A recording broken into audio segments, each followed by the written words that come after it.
Assalamualaikum warahmatullahi wabarakatuh. Perkenalkan, nama saya Syifa Nur Fauzi dengan nomor NIM 20081066066 dari kelas Biologi C semester 4. Di sini saya akan menyampaikan mengenai materi janais. Tugas ini guna untuk memenuhi praktik ibadah. Langkah yang pertama yaitu meletakkan jenazah dengan kepala agak tinggi di tempat yang disediakan. Kemudian yang kedua yaitu ambil kain penutup dari jenazah dan ganti dengan kain basahan agar auratnya tidak terlihat. Kemudian bersihkan gigi, lubang hidung, lubang telinga, celah ketiak, celah jari tangan dan kaki serta rambutnya. Lalu langkah selanjutnya yaitu bersihkan kotoran jenazah baik yang keluar dari depan maupun dari belakang terlebih dahulu. Caranya tekan perutnya perlahan-lahan agar apa yang di dalamnya keluar. Kemudian siram atau basuh seluruh anggota tubuh jenazah dengan air sabun. Setelah itu, siram dengan air yang bersih sambil berniat sesuai jenis kelamin jenazah. Nawaitu ghusla adaan hadhil maitati lillahi ta'ala.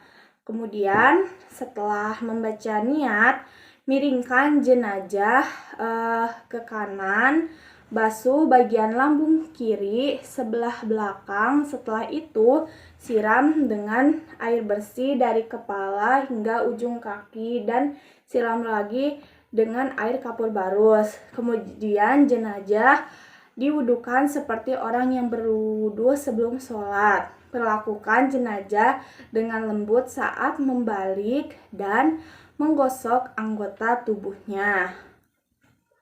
Lalu, jika keluar dari jenazah itu najis setelah dimandikan dan mengenai badannya, wajib dibuang dan dimandikan lagi. Jika keluar najis setelah di atas kafan, tidak perlu diulangi mandinya, cukup hanya dengan membuang najis tersebut. Kemudian, bagi jenazah wanita, sanggul rambutnya harus dilepas dan dibiarkan terurai ke belakang. Setelah disiram dan dibersihkan, lalu dikeringkan dengan handuk dan dikepang. Keringkan tubuh jenazah setelah dimandikan dengan handuk sehingga tidak membasahi kain kafannya. Kemudian, selesai memandikan jenazah, berilah wangi-wangian yang tidak mengandung alkohol sebelum dikafani. Biasanya menggunakan air kapur barus. Langkah pertama yaitu bentangkan 2 lembar kain kafan yang sudah dipotong sesuai ukuran jenazah. Kemudian letakkan kain sarung tepat pada badan antara pusar dan kedua lututnya. Setelah itu, persiapkan baju gamis dan kerudung di tempatnya. Kemudian selanjutnya sediakan 3-5 utas tali dan letakkan di paling bawah kain kafan. Sediakan juga kapas yang sudah diberikan wangi-wangian yang nantinya diletakkan pada anggota badan tertentu. Jika kain kafan sudah siap, angkat dan baringkan jenazah di atas kain kafan. Kemudian letakkan kapas yang sudah diberi wangi-wangian tadi ke tempat anggota tubuh seperti halnya pada jenazah laki-laki. Kemudian selimutkan kain sarung pada badan jenazah antara pusar dan kedua lutut. Pasangkan baju gamis berikut kain kerudung. Untuk yang rambutnya panjang bisa dikepang menjadi 2 atau 3 dan diletakkan di atas baju gamis di bagian dada. Terakhir, selimutkan kedua kain kafan selembar demi selembar mulai dari yang lapisan atas sampai paling bawah. Setelah itu, ikat dengan beberapa utas tali yang tadi telah disediakan. Cara mengafani jenazah laki-laki, yaitu yang pertama, Siapkan tali-tali pengikat kafan secukupnya. Kemudian, letakkan secara vertikal tepat di bawah kain kafan yang akan menjadi lapisan pertama. Bentangkan kain kafan lapis pertama yang sudah dipotong sesuai ukuran jenazah. Yang kedua yaitu langkah berikutnya, beri wewangian pada kain kafan lapis pertama. Setelah itu, bentangkan kain kafan lapis kedua yang sudah dipotong sesuai ukuran jenazah.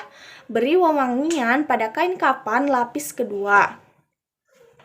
Kemudian, setelah itu bentangkan kain kafan lapis ketiga yang sudah dipotong sesuai ukuran jenazah. Beri wewangian pada kain kafan lapis ketiga dan letakkan jenazah di tengah-tengah kain kafan lapis ketiga.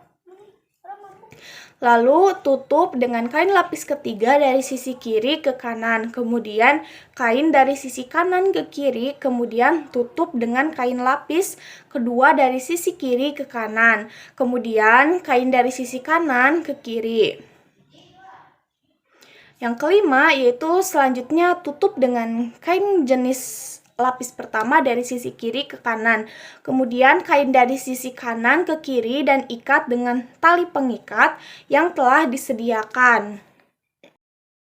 Sholli ala hadhil maitati takbirati fardhu kifayah ma'muman lillahi ta'ala. Allahu akbar. Bismillahirrahmanirrahim.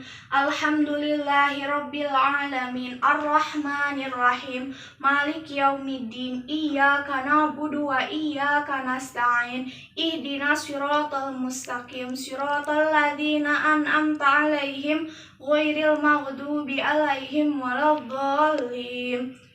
Rabbighfirli amin. Allahu akbar.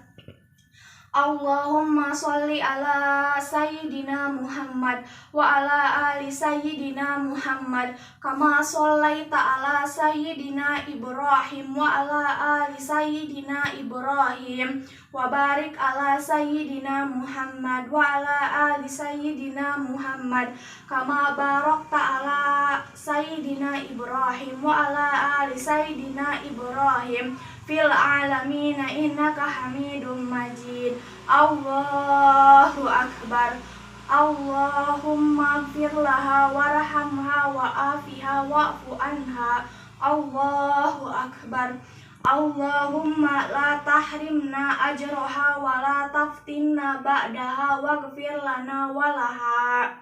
Assalamualaikum warahmatullahi. Assalamualaikum warahmatullahi.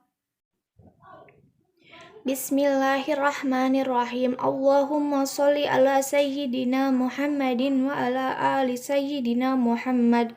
Allahumma bihaqqil fatihati i'tik riqabana wa qaba hadhil mayyitati minan nar.